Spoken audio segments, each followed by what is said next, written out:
આજે મેં ઉઠીને જોયું તો બહારની હાલત એ કંઈક આવી હતી. સ્કૂલમાં એ ગાડી એક લેવા આવી છે છોકરાઓને. અહીંયા કેવું એક પાછો નિયમ હોય કે બાજુમાં સ્ટોપ સાઇનનું પેલી બાજુ ખોલે અને આ બધા છોકરા ઉતરે. ત્યાં સ્ટોપ સાઇનનું ખોલે ત્યારે ઊભું રહેવાનું બહુ દૂર. ગાડી કોઈ બી આવે ને તો એને ક્રોસ ના કરીએ કે નહીં તો કદાચ $2000 કેટલો ફાઇન લાગે. વ્લોગ મને બનાવવાની જરાય ઈચ્છા નથી થતી કારણ કે વ્લોગમાં જે પંચાતો તમને જોવા મળે છે એ પંચાતોમાં મને કોઈ રસ નહોતો લાગતો એટલો બધો. ગુજરાતી અમુક કેટલાય યુટ્યુબર્સ છે 2-3 કે જે તે ફાવે ગંધ તમને બતાવતા હોય છે. એવું બધું કરવામાં મને ના ફાવે તો મેં વિચાર્યું કે વ્લોગમાં એટલો રસ નથી મને. પણ પછી મને થયું કે કંઈક સારી વસ્તુ તમને વ્લોગમાં બતાવું, કંઈક સારું જોવા જેવું યા કંઈક જ્ઞાનવાળી વાતો, તો એનો સારો ઉપયોગ થઈ શકે છે બ્લોગમાં. અને બીજું એ કે ઇન્સ્ટાગ્રામ ઉપર મારું એક ધ ઓનેસ્ટ ગુજ્જુ નામનું પેજ છે. એમાં હું બધું વિદેશ વિશે અવારનવાર શેર કરતો આવું છું માહિતી બધી કે વિદેશમાં લોકોનું જીવન આવું તેવું. એમાં અમુક નેગેટિવ વસ્તુ પણ હોય છે તો લોકો એમાં કોમેન્ટ કરે છે કે તમે વિદેશ વિશે આવું કેમ બોલ્યા. તો 1.5 મિનિટની જે રીલ હોય ને એમાં એટલું બધું હું ના કહી શકું કે હું આવું કેમ બોલ્યો. હું કહું છું કે અહીં વિદેશમાં બધાની જિંદગી કૂતરા જેવી છે તો હું એવું કેમ બોલ્યો, એનું કારણ છે. એ બધા કારણ હું આવા વિડીયોઝમાં શેર કરતો રહીશ. હવે આ સવારમાં ઉઠીને સ્નો જોયો તો પહેલાં જેવું એટલી ખુશી નહીં થતી સ્નોને જોઈને. પણ મેં કીધું ઘણા એવા લોકો હશે જે ભવિષ્યમાં ક્યારેય કેનેડા આવી પણ નહીં શકવાના, એમને સ્નો કદાચ જોઈ બી નહીં શકવાના. તો એમના માટે આ અનુભવ કેવો હોય છે એ હું આ વિડીયોમાં બતાવીશ અને કહીશ. તમને ખબર છે કેનેડાના જે લોકો છે એમને સ્નો જરાય ગમતો નથી. જે અહીંયા પેદા થયેલા હોતા હોય છે બધા, જો મોટાભાગનું બધું ખાલી જ દેખાતું હશે. એમને સ્નો જરાય એટલા માટે નહીં ગમતો. હવે એમાં જે છોકરાઓ હોય નાના જન્મેલા હોય કેનેડામાં એ રમે જ સ્નોથી ને એમના શરૂઆતમાં બહુ ગમતો હોય. મોટા થયા માથા ઉપર બધી જવાબદારી આવી આ તે કામ કરવાનું હોય ને એવું તો એન્જોય એમને એવું લાગે કે ભાઈ અરે યાર સ્નો પડ્યો, હેરાન થવાનું, કામ બી કરવા નહીં જવાનું, કંઈ કમાવા બી ના મળે, ઘરે બેસી રહેવાનું. તો ઘરે પોતાનું મસ્ત બેહીને એન્જોય કરતા હોય છે બધા, પણ બહાર એટલા બધા ના નીકળે. અત્યારે આપણે જઈએ છીએ મારી એક કોલેજ છે એની પાછળ એક નાનું મસ્ત માઉન્ટેન છે નાનું. ત્યાં આગળ ટ્રેકિંગ ટાઈપ કરી શકાય એમ. કંઈ એ જવાની છે દિવાળીના કંઈ એવા ચસ્કા તો નહીં લાગ્યા મને કે ભાઈ પિક્ચર જોયું એટલે બધા ઉપર ચલો મનાલી ને મસ્ત ટ્રેકિંગ કરીએ. બધાના લાખો જણાના મગજમાં ઘૂસી ગયું કે આના કહેવાય જિંદગી કેવું કંઈ. પણ ટ્રેકિંગ એટલા માટે કે અત્યારે કંઈક મસ્ત વસ્તુ તમારા જોડે વાત કરી શકીએ અને એના લીધે મને ઉત્સાહ અત્યારે વધી ગયો છે. બાકી એટલો શોખ નહોતો કે સ્નોમાં ચલો બહાર જઈએ ફરીએ ના તે બધું. અહીં કેવું હોય રોડ ક્રોસ કરવું હોય ને એટલે તમારે આ દબાવવાનું, એનાથી સામે લાલ કલરનું જે છે એ સફેદ થઈ જાય ત્યારે આ બધી ગાડીઓ ઊભી રહેશે. અત્યારે તો આવતી જતી હોય છે. હવે સફેદ થયું, હવે આપણે અહીંયાથી ચાલવાનું. આટલી મસ્ત સુવિધા છે. આપણે તો ત્યાં મતલબ ચાલુ ગાડીઓ દોડતી હોય ને મસ્ત વચ્ચે છોકરું દોડતું હોય. આ એ કોલેજ છે જ્યાં 4 વર્ષ પહેલાં યા 5 વર્ષ પહેલાં મેં ભણેલો હતો હું. અહીંયા છે નાયગ્રા કોલેજ અને આગળ હું તમને બતાવું માઉન્ટેન્સ. આ માઉન્ટેન છે નાનો. આ નાયગ્રા કોલેજમાં 2 વર્ષનો કોર્સ હતો જે મેં કરેલો અને 2 વર્ષના કોર્સમાં ખાલી 2 જ મહિના હું ત્યાં કોલેજમાં ગયેલો છું કારણ કે પછી લોકડાઉન ને કોરોના એવું બધું આવી ગયું હતું. 1 સેમિસ્ટર પહેલાં જ હું અહીં આવી ગયો હતો તો સારું કહેવાય એમ તો. અહીં પાછું કોલેજનું પોતાનું જ હોય કે બિયર ને બધું બનાવતા શીખવાડતા હોય અને અહીંયા બનતું બી હોય ને એ બધું. વાઇન જે કહેવાય છે, વાઇન બિયર આ બધું કોલેજવાળા પોતાનું જ બનાવે એમ, કેમ કે એ ભણાવતા બી એ હોય કે આના વિશે મેનેજમેન્ટ કેમનું કરવાનું ના તે બોલો. વિચાર કરો ગાંધીજી કેનેડામાં કે અમેરિકામાં જન્મ્યા હોત તો આ કોલેજ જ ના હોત. આ કોલેજમાં જ જીમ છે, ત્યાં સરળતાથી હું જઈ શકું એટલા માટે નજીકમાં જ મેં ઘર લીધેલું હતું.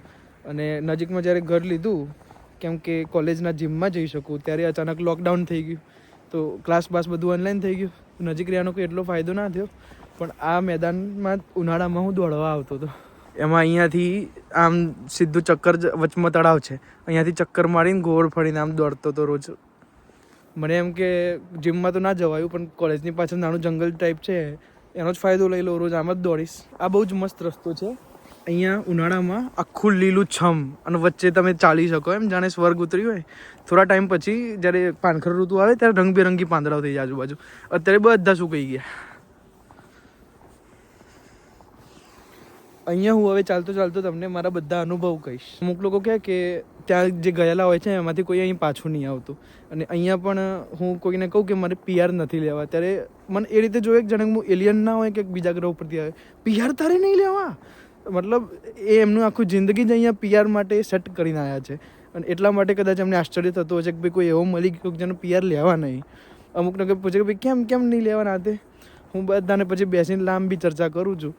હવે અત્યારે તમને કહીશ કે કેમ અહીંયા આવવાનો ઉદ્દેશ્ય તમારો PR નહોતો તો શું હતો, તો એ બહુ 2-3 કલાક ખેંચાઈ જશે અને એની એક આખી અલગ સ્ટોરી છે, તો એ ફરી ક્યારે કહીશ. અમુક લોકોને લાગે છે કે હું કેનેડા વિશે બહુ જ ખોટું બોલું છું એમ. હવે એમને એમ ખબર નહીં પડતી કે હું કેનેડા વિશે નહીં બોલતો. કેનેડા વિશે જે વાતો તમારી આગળ લાવવામાં આવે છે કે અહીંયા સુખ શાંતિ મોજ એ બધું, એ વિશે હું તમને કહું છું કે એ ખોટું છે. કઈ રીતે ખોટું છે? તો જ્યારે હું અહીં આવ્યો હતો ત્યારે 1-2 વર્ષમાં એક કાકાને મેં જોયા કે જે બહુ જ ઉત્સાહમાં હતા કે ભાઈ કેનેડા છે, નવીસરથી હું જિંદગી શરૂ કરું છું અહીંયા, કેનેડામાં મસ્ત ડોલર છાપીશ, હવે મારી જિંદગી બહુ આગળ વધી જશે. એ કાકાને 1-2 વર્ષ પછી મેં એમને જોયા ત્યારે એમનું મોઢું બહુ ઉતરેલું હતું. જ્યારે શરૂઆતમાં આવ્યા હતા ત્યારે બહુ જ ઉત્સાહમાં હતા, ખુશ હતા એમ કે ચલો સ્વર્ગ મળી ગયું. હવે પછી થોડા ટાઈમમાં એમનો ઉત્સાહ ધીમો થઈ ગયો કેમ કે એમને ખબર પડી કે ડોલર તો કમાઈ લીધા, પણ આ કમાઈને કંઈક અંદરથી જે જોતું હતું એ મળ્યું નહીં. હા, એમને બંગલો લઈ લીધો હશે ઇન્ડિયામાં, અહીંયા આવીને પણ સારું એવું બધું વસવાટ તરીકે મોજ મારી હશે, આઈફોન લીધો હશે, બધું ઘણું બધું જે હોય છે. પણ તો પણ એક જાતનું અંદર કંઈક રહી ગયું હતું કે લાગ્યું હતું કે આ થઈ જાય તો જિંદગી સેટ થઈ જશે, પણ એ થઈ નહીં એમ. એક જાતની અંદર બેચેની રહી જતી હોય છે ને, બસ એ જ રહી ગઈ હતી. હવે એ કાકા તમને થોડી બતાવશે કે મેં બંગલો એ બાંધી દીધો, અમેરિકાએ જતો રહ્યો, પણ મને એવી સંતુષ્ટિ, એવી ચેન મને મળ્યો નહીં. એ તો બધાને પોતાના બંગલા અને ગાડું ને એ બધું જ બતાવશે ને. કોઈ સંબંધી આવશે તો એમ હસતો હસતો હી કંઈ નકલી હસી લેશે, અંદરની જે હાલત છે એ નહીં કે. અને સંબંધીઓના મિત્રોને બધાને શું જોઈને લાગશે કે ઓહો હો અમેરિકા, આ ભાઈ અમેરિકા ગયા છે, આ તે બંગલા બાંધે છે, શું મોજથી જીવે છે. તો એમને જોઈને હજારો લોકો મંડી પડશે કે ભાઈ ચલો અમેરિકા જવું, અમેરિકા જવું. કંઈ પણ હાલતમાં આમ ઇલીગલી બી અહીંથી ક્યાંકથી ઘૂસવું પડે ને આવવું પડે, ચલો પોતાનો જીવ જોખમમાં મૂકીને એવી વસ્તુ માટે કે જેનાથી કંઈ મળવાનું જ નથી. હા, મોંઘી મોંઘી વસ્તુ હાથમાં આવી જશે કે ભાઈ આઈફોન હાથમાં આવી ગયો, યા પછી કંઈક મોટી ગાડી, યા પછી બંગલો, તમે કહો છો આ બધી વસ્તુ હાથમાં આવી ગઈ તો એમ લાગશે કે ભાઈ ચલો કંઈક કરી રહ્યા છે. પણ આ વસ્તુઓનો સુખ ચેન એ ટકવાનું નથી. એ થોડા ટાઈમમાં બધાને, એક નાનો છોકરોનું ઉદાહરણ નહીં જોતા તમે કે એક રમકડું પકડે છે, એ રમકડું જીદ કરે છે કે ભાઈ રોઈને કે ભાઈ આનાથી કંઈ મોટું છે જ નહીં, આ જ લેવું છે, મારે લેવું છે, લઈ લે. ભાઈ થોડા દિવસમાં એમાંથી સુખ બધું ઉતરી ગયું રમકડામાં. તે રમકડું મૂકીને બીજી વસ્તુ પકડે છે. તો માણસો પણ એવું કરે છે કે આમાંથી સુખ ના મળ્યું તો એ બોલતા નથી, એ આ મૂકીને પૈકી બીજામાં મળશે, બીજામાં મળશે. કોઈ જ વસ્તુમાંથી સુખ મળતું નહીં છેલ્લે. યા પછી એમ કહો કે સુખ તો મળી જાય છે પણ ચેન નથી પડતો એમ. એ બધું હોવા છતાં સંતુષ્ટિ કેમ નહીં મળતી? અને આ જે કહે છે કે ભાઈ હા એ તો સુખ છે, એમની હાલત કહું કે કેમ એ કહે છે સુખ છે. હું એ કેનેડામાં એક ભાઈના ઘરે રહ્યો હતો. એ ભાઈ એના વાઈફ સાથે રહેતા હતા. એના મમ્મી પપ્પા ઇન્ડિયાથી આવેલા હતા. હવે એમના ઘરે એક ઝુમ્મર હતું, એક જબરજસ્ત ઘર પણ એવું બનાવેલું બંગલા ટાઈપ. એ ઝુમ્મરની જે લાઇટિંગ જે છે ને એ ક્યારે ચાલુ કરે? જ્યારે કોઈ મહેમાન આવ્યું હોય યા પછી એ કોઈને બહારથી જમવા બોલાવે તો એ ઝુમ્મરની લાઇટિંગ ચાલુ કરે અને એ દેખાવ કરે કે જો મેં ઝુમ્મર આ કેટલું મસ્ત ઝુમ્મર મેં લીધું એમ. હવે એ દેખાવ કરવા માટે જ છે. એ ભાઈનું કેરેક્ટર કેવું કે બહારથી 1000 લોકો જોડે સારી સારી વાતો કરે ને આ તે બધું, બધાની મદદ કરે, એમ જે નૈતિક સામાજિક ગુણ જે કહેવાય ને બધા છે. અને એ અંદરથી હું એમના ઘરે રહેવા ગયો ત્યારે મને ખબર પડી એનો અંદરનો હાલ. એ એમની વાઈફ જોડે કંઈક નાની એવી વસ્તુ ઉપર બાંધતા હતા અને ગાળમ ગાળી બરાબર નહીં કરતા હતા. એ વસ્તુ કંઈક છે હતી નહીં, પણ તમે કોઈક સાંભળે તો એમ કે આ માણસ આ વસ્તુ માટે બાજી રહ્યો છે.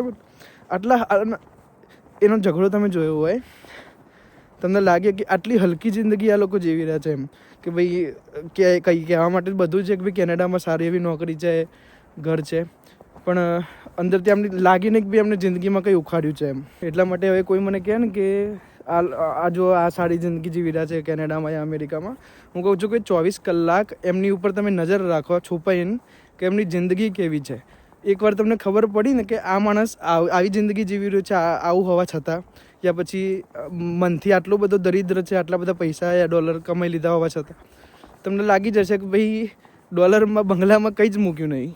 એ જે માણસના ઘરે હું રહેતો તો એ જબરજસ્ત સંસ્કારી પાછા, એ જબરજસ્ત ઝઘડો બી કરે અને મને શું કહે કે મારા મમ્મી પપ્પા આવવાના, તેમની સાથે આ બધી વાત ના કરતો. એમની રીતે પણ એવું ઝઘડીને કહી દે કે ભાઈ મમ્મી પપ્પાને આવું નહીં કહેવાનું. આમ એના મમ્મી પપ્પાએ સારા સારા સંસ્કાર આપેલા કે ભાઈ આવું સારું રહેવાનું, આ સારું સારું આપણે દબાઈને સંસ્કાર આપતા હોઈએ છીએ. એનાથી શું થાય, મનમાં બધું હોય એ ભરાઈ રહે. ક્યારેક ઝઘડામાં એ બહાર નીકળે અને મમ્મી પપ્પાને તો એ બતાવતો જ નહીં કે ભાઈ જો હું આવો છું, એ છુપાઈ જાય એની આગળ કે પપ્પાએ એવા સંસ્કાર નહીં આપ્યા કે આવું ઝઘડા કરો. આવા એક નહીં 1000 ઉદાહરણ છે મારી જોડે કે લોકો બહારથી કંઈક અલગ દેખાવ કરતા હોય છે, અંદરથી કંઈક અલગ હોય છે. હું વિદેશ વિશે ક્યારેય ખોટું નહીં બોલતો, પણ વિદેશને જે બનાવી દીધું છે લોકોએ એના વિશે બોલું છું. એક માણસ મને કહે કે ભાઈ અહીંયા હું મોજથી જીવું છું, સુખ મનાવું છું, અને એની જિંદગીમાં હું જોતો હોય કે મસ્ત મોંઘી એવી ગાડી છે, મસ્ટેંગ ટાઈપ કરીને ચલાવતું હોય, રોડ ઉપર અલકૈયો મારતો હોય છે. હું એને કઈ રીતે સુખી નહીં સમજતો. એ મનથી જેટલો બીમાર છે એના જેવું બીમાર મને કોઈ બીજું આજુબાજુ લાગતું નહીં. હવે એ આઈને મને કહે છે કે ભાઈ હું જો વિદેશમાં સુખી છું, તમે કેમ ખોટું બોલ્યા? એને હું શું જવાબ આપવાનો? એને પોતાને જ ખબર દેખાતું નહીં, હું શું બતાવવાનું? હવે ઘણા લોકો કહે છે કે તમે કેમ ગયા છો વિદેશમાં અગર તમને આવું બધું હોય તો મારું અહીંયા આવવાનું કારણ એ જે લોકો આખું બધા આવે છે એ નથી. મારું આખું કારણ અલગ છે. ક્યારેક મને કહેવાનો મોકો કંઈક મોટા પ્રમાણમાં મળ્યો તો જ હું કહીશ, કેમ કે વાત એટલી જબરજસ્ત છે કે હલકામાં ના ઉડાવાય. હા, હું કોઈ ખાલી વિદેશવાળા લોકો માટે એટલો ગાંડો નથી કે એમના વિશે જ ખોટું બોલી જાઉં છું. ભારતના લોકોનું પણ એવું જીવન છે કે એમને અમુક વસ્તુ કહેવી જરૂરી છે. તો મેં શરૂઆત અહીંથી કરી છે, કેમ કે હું અહીંયા છું. હવે થોડા વર્ષમાં તો હું પાછો ત્યાં આવી જ જઈશ ભારતમાં, પણ જેટલો સમય છે એટલા સમય અહીંનું જે પણ દેખાય છે સાચું એ હું કહેવાનો. અમુક લોકો કહેતા હોય છે કે અગર તને આટલું બધું થતું હોય તો તું કેમ ત્યાં ગયો છે, પાછો આવી જા. એને મને એમ કહેવું, મારો જવાબ એમ છે કે તમે તારા મમ્મીના પેટમાંથી બહાર આવો ત્યારે તમને આજુબાજુ કંઈક ખોટું દેખાય તો શું મમ્મીના પેટમાં તમે પાછા જતા રહો છો? નહીં જતા રહેતા ને. કંઈક ખોટું દેખાય તો લડો. જો કે તમે તો લડતા પણ નહીં હોય, પણ આ એક સામાન્ય વાત છે કે કંઈક અહીંયા ખોટું મને દેખાઈ રહ્યું તો હું બોલવાનો. એનો એ મતલબ થોડીક ભારત પાછા આવી જાઓ. એ આવવાનો છું, પણ તમારે કહેવાથી તો હું આવવાનું નહીં. હું મારી રીતે જ્યારે મારું વ્યવસ્થા એવી જળવાઈ ગઈ, સહી થઈ ગઈ, આવી જઈશ. એનું ઘણા લોકોનું જીવન અહીંયા સારું પણ થયું છે. અગર તમે એ રીતે આવતા હોય કે ભાઈ જીવનને કંઈક અલગ રીતે કંઈક સારું એવું કરવું છે, એના માટે અલગ જગ્યાએ મૂવ થાવ ના તે બધું, યા પોતાની જિંદગી કંઈક સારી કરવા માંગો છો અલગ રીતે, એ રીતે નહીં કે ભાઈ લોકો કહે છે કે ભાઈ આ પૈસા કમેલો બંગલો બંગલો સુખ મળી જશે, એ રીતે નહીં. પણ અહીંયા મોટાભાગે તો એ જ લઈમાં આવે છે કે સામાજિક પ્રતિષ્ઠા મળી જાય, યા પછી ત્યાં જઈને ઓહો મોજ મારીશું આ તે બધું. તો એ બધા લોકો ખાલી હાથે જીવનમાંથી કંઈ લેતા નહીં, પાછા જ ખાલી હાથે જાય છે. પણ માની લો કે એવું માણસ છે કે જે પોતાની આજુબાજુ જે રહે છે ત્યાંથી છૂટવું છે અને નહીં ગમતું, કંઈક સારી જગ્યાએ જવું છે એમ માનીને કદાચ અહીંયા આવ્યો હશે તો એ થોડો તો સુખી થવાનો હોય. તો બી બધા નકલી સુખી છે એનું એક પ્રમાણ આપો. અહીંયા વિદેશમાં મારું નોકરી છોડવાનું કારણ હતું એક કે જે એક PR તો મારે લેવું જ નહોતું પહેલાંથી, પણ એક રસ્તામાં આવી ગયું હતું કે ભાઈ ગુજરાતી ભાઈ છે, એમનું એક રેસ્ટોરન્ટ છે બ્રામ્પટનમાં, ત્યાં આગળ હું PR માટે એ મને મેનેજરની જોબ આપવા તૈયાર છે. કોઈક ઓળખીતાનું હતું, એમને મને મલાયો હતો. ત્યાં આગળ હું ગયો તો મને શું કીધું કે ભાઈ તને અહીં મેનેજર એક ગુજરાતી જોઈએ છે, કેમ કે એના ત્યાં બધા ભૂરિયા કામ કરે છે. ત્યાં કંઈક મારે પોતાનો માણસ એક જોઈએ છે, તને બધું જ શીખવાડું હું એમ. કિચનમાં ચાલુ કર્યું.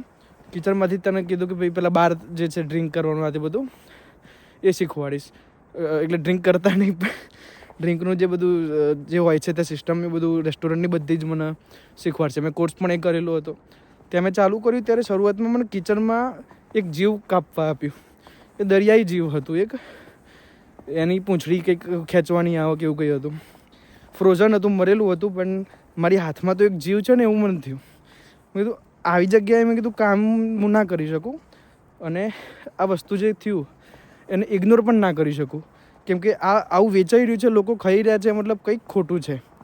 ધીરે ધીરે બધું મેં શોધવાનું ચાલુ કર્યું કે ભાઈ આ કઈ રીતે હું બધું બંધ કરાવી શકું. યા મને ખબર પડી કે ભાઈ આ તંત્ર બહુ જ મોટું છે, અને ખાલી એક દેશ પૂરતું નહીં, આખા વિદેશોમાં બધી જગ્યાએ બહુ જ ખરાબ તંત્ર આનું ચાલી રહ્યું છે કે ભાઈ પ્રાણીઓ કપાઈ રહ્યા છે. વિચાર કરો, ઓનલાઈન ગૂગલ ઉપર સર્ચ કરો કે દિવસના કેટલા પ્રાણીઓ કપાય છે. 600 કરોડ યા 650 કરોડ જેટલા પ્રાણીઓ દિવસના કપાય છે ખાલી માણસોના સ્વાદ માટે. અને એ બધાને જન્મ પણ કેવી રીતે આપવામાં આવે છે? જબરજસ્તી. એ જન્મતા નહીં સામે, કુદરતી રીતે નહીં જન્મતા, કૃત્રિમ રીતે માણસો એને જન્મ આપે છે. એમાં ગાય ભેંસો વિશે પણ ખબર પડી. હવે બધી જગ્યાએ આવું થાય છે. તો મેં કીધું ક્યાંકથી તો ચલો બોલવાનું સ્ટાર્ટ કરું, આગળ મને રસ્તો દેખાઈ જશે. આમ પણ કરિયરમાં ને એ બધું એટલું બધું મને શોખ નહોતો કે સારું એવું કરિયરમાં કંઈક સેટ કરું, કેમ કે કરિયરનો અર્થ જ મને એટલું બધું મગજમાં ટેન્શન જ નહોતું કરિયર વિશે. એનું કારણ કરિયર શું છે? પૈસા તમે આખી જિંદગી કમાઈ રહ્યો એના માટે એક વસ્તુ છે, એ તો ગમે ત્યાંથી તમે કમાઈ શકો. બાકીનું કરિયરનું જે બનાવ્યું છે માથા ઉપર લોકોએ ચડાવી દીધું છે એટલું કંઈ છે બી નહીં. એ તો વસ્તુ કરિયર માટે લોકો ઘણી ખોટી વસ્તુઓ પકડી લેતા હોય છે અને આખી જિંદગી હેરાન થઈ રાખે છે. ભાઈ અમુક લોકોને પૈસા મળી બી જાય છે સારા એવા કરિયરમાં, પણ જિંદગી એમની, માફ કરજો મારા શબ્દોને, પણ હરામી જેવી હોય છે, કંઈ સારી નહીં હોતી એમ. આખું જંગલ જે ઉપર ચડવાનું છે, કોઈ જ નહીં. બાજુ બે કૂતરા લઈને એક બેન આવે છે, પાછા કૂતરું પાછળ પડીને કઈડે સારું, પેલા ગોલમાલ પિક્ચરમાં પેલા કઈડે એમ. હવે જે આ 6 કરોડ પ્રાણીઓ, સોરી 600 કરોડ પ્રાણીઓ જે કપાય છે દિવસના, આનાથી લોકોને કંઈ તકલીફ નહીં. કેમ કે એક બેન મને મળ્યા હતા, જે મેં પેલા ભાઈની વાત કરી હતી ને, જે જમવાવાળો બંગલો છે, એ ઘરમાં જ એક બેન મળ્યા હતા. એ મને શું કહે કે જ્યાં નોનવેજ મળતું હોય ને રેસ્ટોરન્ટમાં તો હું જમતી પણ નથી, મને વેજ રેસ્ટોરન્ટમાં જ જમવું ગમે. તો એમને વિચાર સમજો, એમને તકલીફ નથી કે માંસ વેચાઈ રહ્યું છે, પ્રાણીઓ કપાઈ રહ્યા છે, એનાથી કોઈ જ તકલીફ નથી. એમને ખાલી એમ કે ભાઈ ચલો આ વસ્તુ ખોટી કહેવાય એટલે હું નહીં ખાતી, લોકોને ભલે ખાવું હોય તો ખાવા દો. તો આ બહુ જ મોટી, બહુ ખરાબ વિચાર, ખોટા છે. મને ખબર છે કે ઘણા લોકોને લાગશે કે આમાં શું ખોટું હોય, પણ એમાં એ ખોટું હોય કે એમના પ્રાણીઓ કપાતા હોય છે, એના વિશે કંઈ કરુણા નથી એટલી હોય, તો કંઈક ખોટું થઈ રહ્યું છે તો એના વિશે બોલવું જોઈએ ને. હવે કેમ બધાને આ વિશે બોલવું જોઈએ એનું કારણ કહું. ક્લાઇમેટ ચેન્જ વિશે તમે સાંભળ્યું હશે, જે વાતાવરણ બદલાય છે એના કારણે તમે ગરમી પણ વધી ગઈ છે નાતે. એમાં જે બીજા નંબરનું કારણ છે ને, એ છે પ્રાણીઓનો કપાવવાનો જે ઉદ્યોગ છે આખો, એના કારણે એક જાતના ગેસો બધા ઉપર હવામાં જાય છે.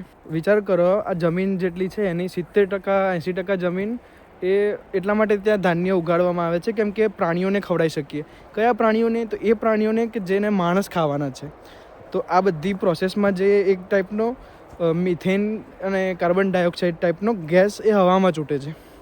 હવે આ બીજા નંબરના કારણના લીધે, હવે આ માંસ ઉદ્યોગ એ બીજા નંબરનું કારણ છે. આ જે ગેસ છે છોડાયો છે હવામાં, એના માટે. એનાથી શું થાય, જે ગેસ છે એ પૃથ્વીને ટ્રેપ કરે, કે પૃથ્વીના ચારો બાજુ રોકાઈ જાય. એનાથી ગરમી જે પડતી હોય એ પકડી પાડે. ગરમી એ પૃથ્વીની આજુબાજુના ગેસ પકડી પાડે, એ પૃથ્વીને વધારે ગરમ કરે. આવનારા થોડાક વર્ષોમાં કંઈક 60 ડિગ્રી ઉપર તાપમાન જવાનું છે. માણસ કેમનું સહન કરી શકશે તમે જ કહો.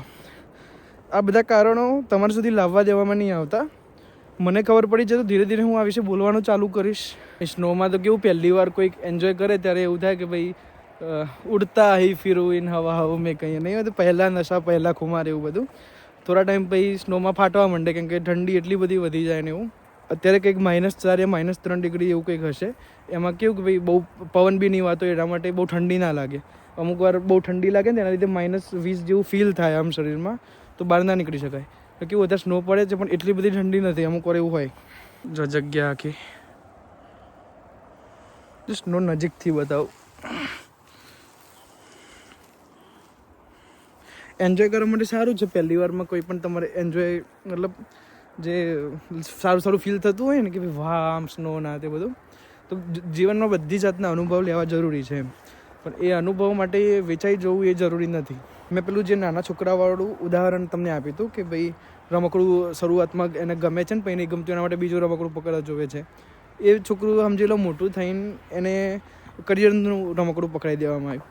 એ કરિયરનું, હવે રમકડામાંથી સુખ ચેન જતો રહ્યો, તો કરિયરમાંથી પણ માણસનો જતો રહે થોડા ટાઈમમાં. યા બંગલો તમે કહો છો, તો મસ્ત એવો બંગલો તમે બાંધી દીધો, એમાંથી હવે તમને સુખ મળતું નથી. કારણ કે એ જ છોકરું, જે ચેતના હતી એની, એ થોડા ટાઈમમાં રમકડાથી કંટાળી ગઈ. કોઈ બી વસ્તુથી તમે થોડા ટાઈમમાં કંટાળી જાઓ. તમારી વૃત્તિ જેવી હોય, એ તમે એક વસ્તુ પકડીને બીજી પકડો તો એ તમે થોડી ટાઈમમાં છોડી દો. એનું પ્રમાણિક જે રમકડું નાના હતા તમને બહુ ગમતું હતું, અત્યારે તમને એટલું નહીં ગમતું. એટલું એને આમ ચોટાડીને ફરતા હતા, તમે અત્યારે નહીં ફરતા એટલું બધું. હવે તમને મોટા થઈને જે બંગલાના ગાડીના હપ્તા ભરવા પડે છે, તો એમાં કેવું થયું કે હવે જે જોઈતું તમારે વસ્તુ નહીં હોય, કેમ કે એમાં સુખ ચેન બધા ઉડી ગયા બંગલામાં, પણ એના હપ્તા કાઢવા માટે પૈસા હવે તમારે કમાવા પડે છે. તો જિંદગી બહુ ખરાબ થઈ જાય અગર તમે પૈસા એવી વસ્તુ માટે કાઢો છો જેમાંથી તમને સુખ જ નહીં મળતું. પણ હવે તમારે પૈસા કાઢવા પડશે જખ મારીને, અને એ પૈસા કાઢવામાં માણસની આખું જિંદગી પૂરી થઈ જાય. એટલે જિંદગી જીવવા માટે હપ્તાઓ કરીને જીવવું જરૂરી નથી. જેટલા ખાવા પીવાના પૈસા તમે ઇનફ કમાઈ રહ્યો છો એ જ જરૂરી છે. એનો એ મતલબ એ નહીં હું કહું છું કે ભાઈ સંન્યાસી બનીને ક્યાંક જતા રહો જંગલમાં કાતે. ખાવા પીવાના પૈસા તો કમાવા પડે ને તમારે, એટલા કમાઈ લેવો, પણ બાકીનું બંધનમાં જિંદગી ના જીવવી. આપણને દુનિયા શું શીખવાડે છે? ગાડી લો, બંગલો લો, બસ જીવનમાં મોજ કરો એમ. આ બધું કરવામાં, હપ્તા ભરવામાં માણસ આખી જિંદગી તૂટી જાય છે, એ ખબર નહીં પડતી. ને એમાં બધી વસ્તુઓથી કંઈ મળતું પણ નથી. પણ તમને તો લોકો એમ કહી દે છે કે ભાઈ મોજમાં રહેવું, મોજમાં રહેવું. એ મોજમાં રહેવું કહેવાવાળા ભલે ગાડીઓમાં મોટી ફરતા હોય, એના પૈસા એમને ભરી દીધા હોય, પણ જે સામાન્ય માણસ છે એને જિંદગી આમ તૂટી જાય છે એના હપ્તા કાઢતા. હવે ઘણું બધું એવું છે જે કહેવાનું રહી ગયું છે, ઘણી બધી એવી વાતો છે, પણ ધીરે ધીરે હવે હું આવા વ્લોગ બનાવતો ચાલુ કરીશ, જેથી બધી જ વાતો હું તમને કરી શકું. તમારે કોઈ પ્રશ્ન કેવું હોય તો એના જવાબ પણ થોડા પણ મારા નજરિયો અલગ છે, તો હું અલગ રીતે જવાબ આપીશ. તો અમુક જણાને ખોટું લાગે એવું થઈ શકે છે. સાચું બોલવાથી ખોટું પણ અમુક વાર લાગતું હોય છે એવું, કેમ કે એનું કોઈ બતાવતું નથી આ રીતનું, જે રીતનું હું બતાવવાનો પ્રયાસ કરી રહ્યો છું. કંઈ બી તમારો પ્રશ્ન હોય તમે નીચે લખી શકો છો, જેથી બીજા વિડીયોઝમાં હું એ પ્રશ્નનો જવાબ પણ આપીશ.